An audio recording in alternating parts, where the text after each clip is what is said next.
Hai, saya Aji. Saya Ajay. Saya Akbar. Nama aku Anika. Saya Bangkit. Apa nih yang dikenalnya apa aja? Oke. Hai, nama saya Brian. Nama saya Emi. Aku apa saya? Saya Heni. Aku Lisa. Biasa dipanggil Manta. Nama saya Nina. Saya Ocha. Saya Retno. Saya Riko. Saya Trian. Saya Vidi. Nama aku Rosa Delima Wikasita Kusuma Widaya. Korupsi menurut saya itu sama aja kayak nyolong, nyuri, dan itu jahat. Bohong. Dan merugikan. Menggelapkan uang atau harta yang bukan milik kita. Mengambil hak orang.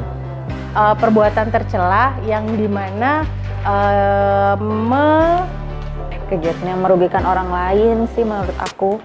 Tindakan tercela, mencuri yang bukan dari haknya ya, mengurangi hak orang lain, Mengambil atau melakukan sesuatu yang seharusnya bukan untuk kepentingan pribadi. Bener nggak, coy? Oke, korupsi itu dari bahasa Latin, corruptio, artinya jangan ketawa. Artinya adalah ketidakwajaran, ketidakmoralan dan kebejatan. Pasti pernah, walaupun itu kecil. Jadi contohnya mungkin dulu pas zaman sekolah, aku sering nilep uang LHS yang mana itu buat main, bukan buat beli buku. Enggak dong. Yakin? Pasti semuanya pernah melakukan korupsi. Kita memberikan suap kepada petugas administrasi di kecamatan waktu kita membuat KTP. Pernah, waktu kecil, saya pernah diminta untuk beli makanan, lalu kembaliannya nggak saya kembalikan ke orang tua. Belum dong, jangan. Siapa sih yang nggak pernah? Pernah, pasti. Minta uang les, tapi nggak les. Karena ini ya, karena apa namanya, mentolerir ya, karena itu keluarga dan lain-lain. Jadi ya mungkin, ya saya pernah melakukan aktivitas yang merugikan pasangan saya, katakanlah.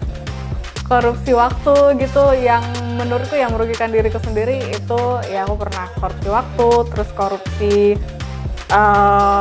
uang jajan, kayaknya pernah juga. pernah Apa?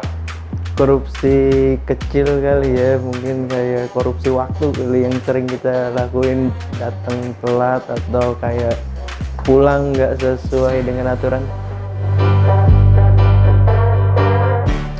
Penyebab korupsi menurut saya itu karena ada kesempatan, kebutuhan ekonomi, dan serakah. Penyebab korupsi banyak sih ya, tapi yang lebih utama itu orang tidak punya integritas.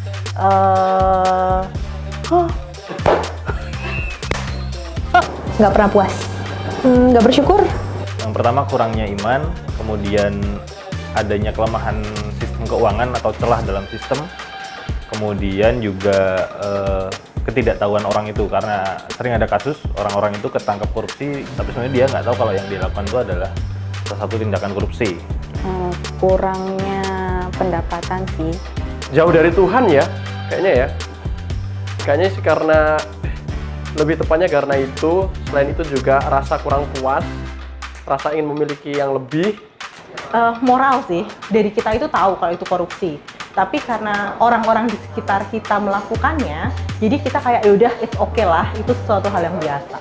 Karena culture kita sendiri dan situasinya mendukung. Apalagi ya? Hati. Hati apa hatinya? Hati yang nggak pernah puas.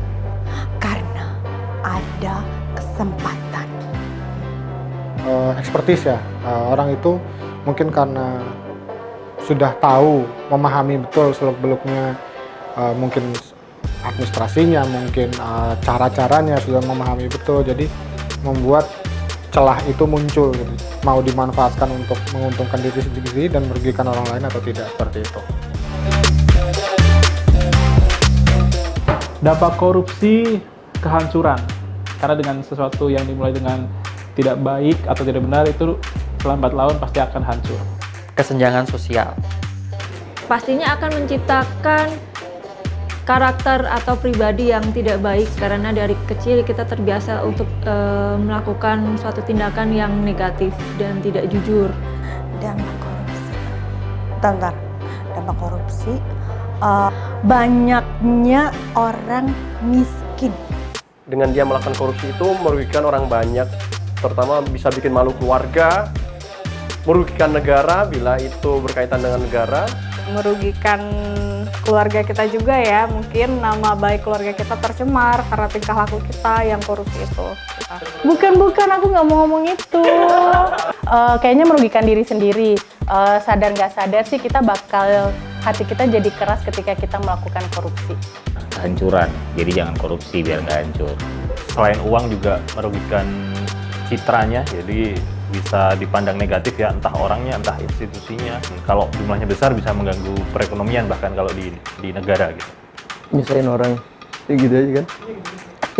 Kesejahteraan masyarakat jadi tidak merata dan banyak orang miskin.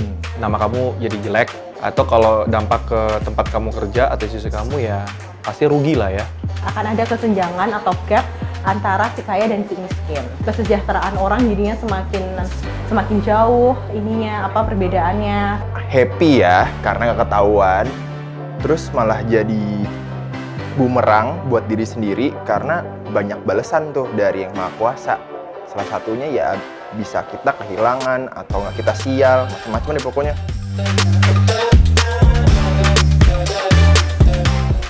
Mulai dari diri sendiri dengan bersyukur, selalu bersyukur atas anugerah yang diberikan Tuhan kepada kita. Harus ada edukasi sejak kecil dan juga pendidikan agamanya harus kuat. Kalau dari secara hukum, ya tegakkan aja hukum seadil-adilnya biar para koruptor itu jerah. Sebenarnya ada dua, dari diri lo sendiri.